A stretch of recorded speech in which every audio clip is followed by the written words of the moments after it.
Hi hello ನಮ್ಮೆಲ್ಲ ಉತ್ತರ ಕರ್ನಾಟಕ ಮಂದಿಗೂ ನಮಸ್ಕಾರ. ಅವಿ ಪ್ಲೇಯರ್ ಆ್ಯಪ್ನಲ್ಲಿ ಎಡಿಟ್ ಹೇಗೆ ಮಾಡ್ತಾರಂತ ಸಂಪೂರ್ಣ ಮಾಹಿತಿ ನಮ್ಮ ವಿಡಿಯೋದಲ್ಲಿ ತಿಳಿಸ್ತೇವೆ ಅಂತ ತಿಳಿಸ್ಕೊಡ್ತೀನಿ.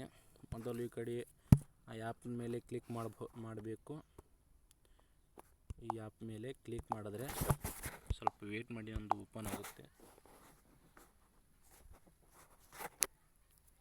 ಸ್ವಲ್ಪ ತಡ್ರಿ, ಒಂದು ಸ್ಲೋ ಫೋನ್ ಇದೆ. ನಾನು ಮೊದಲೇ ಭಾಳಷ್ಟು ವಿಡಿಯೋಗಳನ್ನು ಎಡಿಟ್ ಮಾಡಿದ್ದೆ ಇದರಲ್ಲಿ. ಈಗ ನೋಡಿ, ಈ ಕಡೆ ಸರಿಸಿ ನಾನು ಒಂದು ಹಾಡನ್ನು ತೆಗೆದುಕೊಳ್ಳುತ್ತೀನಿ. ಉದಾಹರಣೆ ನಿಮಗೆ ಎಕ್ಸಾಂಪಲ್ ಆಗಿ ತೋರಿಸ್ಬೇಕಲ್ವಾ. ನಾನು ತಡ್ರಿ ಸ್ವಲ್ಪ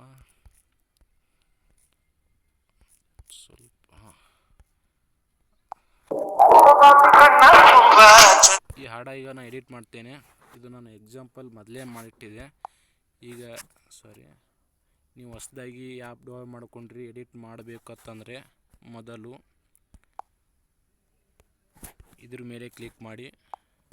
ನಿಮಗೆ ಬಹಳಷ್ಟು ಇಲ್ಲಿ ಶೋ ಆಗುತ್ತೆ, ನೋಡ್ಬೋದು ನೀವು. ಇದರಲ್ಲಿ ಯಾವುದು ಬೇಕಾದರೂ ನೀವು ತೊಗೋಬೋದು. ನಾನು ಸ್ವಲ್ಪ ತಡ್ರಿ, ನಾನು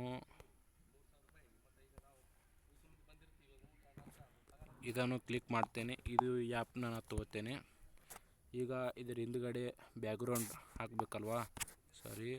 ಈಗ ನೀವು ಇಲ್ಲಿ ಫಿನಿಶ್ ಇದ್ರ ಮೇಲೆ ಕ್ಲಿಕ್ ಮಾಡಬೇಕಾಗುತ್ತೆ. ಕ್ಲಿಕ್ ಮಾಡಿದ್ರೆ ಇಲ್ಲಿ ಬಹಳಷ್ಟು ಆಪ್ಷನ್ಗಳು ಶೋ ಆಗುತ್ತೆ. ಸ್ವಲ್ಪ ತಡ್ರಿ, ಭಾಳಷ್ಟು ಶೋ ಆಗುತ್ತೆ. ಹಾಗೆ ಈ ಇಮೇಜ್ ಮೇಲೆ ಕ್ಲಿಕ್ ಮಾಡಿದರೆ ಇಲ್ಲಿ ಮತ್ತೆ ಬಹಳಷ್ಟು ಮತ್ತೆ ಶೋ ಆಗುತ್ತೆ. ಇದರಲ್ಲಿ ನೀವು ಈ ಇಮೇಜ್ ಮೇಲೆ ಕ್ಲಿಕ್ ಮಾಡಿದರೆ ಬಹಳಷ್ಟು ಮತ್ತೆ ನಿಮಗೆ ಕಾಣುತ್ತೆ. ಆಮೇಲೆ ಈ ಇಮೇಜ್ ಮೇಲೆ ಕ್ಲಿಕ್ ಮಾಡಿದ್ರೆ ಹೀಗೆ ಆಪ್ಷನ್ ಬರುತ್ತೆ.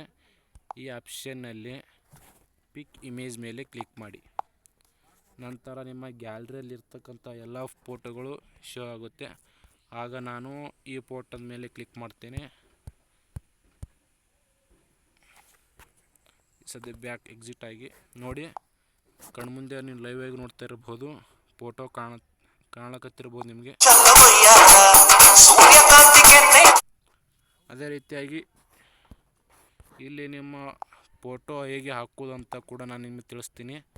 ಇದರಲ್ಲಿ ನೋಡಿ, ಅದು ಬಹಳ ಈಸಿನೇ. ಮೊದಲು ಇದ್ರ ಮೇಲೆ ಕ್ಲಿಕ್ ಮಾಡಿ. ನಂತರ ಇಲ್ಲಿ ಬಹಳಷ್ಟು ಇಮೇಜ್ ಬರುತ್ತೆ. ಈ ಇಮೇಜ್ ಬಂದ ನಂತರ ಇದ್ರ ಮೇಲೆ ಕ್ಲಿಕ್ ಮಾಡಬಹುದು. ಇದರ ಮೇಲೆ ಕ್ಲಿಕ್ ಮಾಡಿದ ನಂತರ ಹಾಗೆ ಇದ್ರ ಮೇಲೆ ಕ್ಲಿಕ್ ಮಾಡಿ. ಕ್ಲಿಕ್ ಮಾಡಿದ ನಂತರ ಇದರ ಮೇಲೆ ಕ್ಲಿಕ್ ಮಾಡಿ. ಕ್ಲಿಕ್ ಮಾಡಿದ ನಂತರ ಮತ್ತೆ ನಿಮಗೆ ಶೋ ಆಗುತ್ತೆ ಪಿಕ್ ಇಮೇಜ್ ಅಂತ. ಅದನ್ನು ಕೂಡ ನಿಮಗೆ ಲೈವಲ್ಲಿ ತೋರಿಸ್ತೀನಿ, ಪಿಕ್ ಇಮೇಜ್ ಅಂತ. ಅದರ ಮೇಲೆ ಕ್ಲಿಕ್ ಮಾಡಿದರೆ ನಾನೊಂದು ಇದು ಮಾಡಿಟ್ಟಿದ್ದ ಅವಾಗೆ ಅದರ ಮೇಲೆ ಕ್ಲಿಕ್ ಮಾಡ್ತೇನೆ.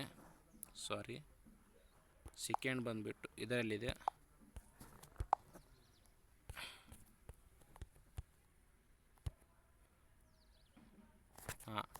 ನೀವು ನೋಡ್ತಾ ಇರ್ಬೋದು ಲೈವಲ್ಲಿ.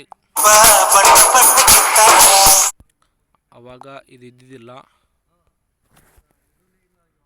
ಈಗ ಸದ್ಯದಿದೆ. ಹಾಗೆ ಇದನ್ನು ನೀವು ಎಡಿಟ್ ಮಾಡಿದ ನಂತರ ಸೇವ್ ಹೇಗೆ ಮಾಡೋದು ಅಂತ ಕೂಡ ನಿಮಗೆ ತಿಳಿಸ್ತೀನಿ.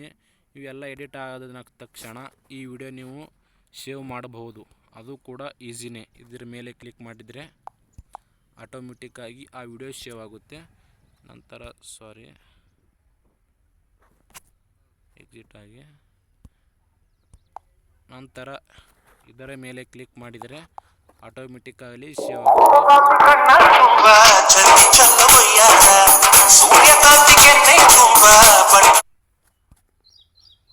ಆಗುತ್ತೆ.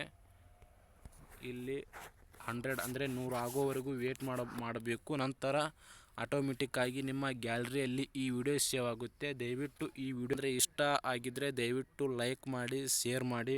ನನ್ನಿಂದ ಏನಾದರೂ ತಪ್ಪಾಗಿದ್ದರೆ ಕಾಮೆಂಟ್ ಮೂಲಕ ತಿಳಿಸಬಹುದು. ಮತ್ತು ನಾನು ಮುಂದಿನ ವಿಡಿಯೋದಲ್ಲಿ ಸಿಗುತ್ತೇನೆ. Thank you so much.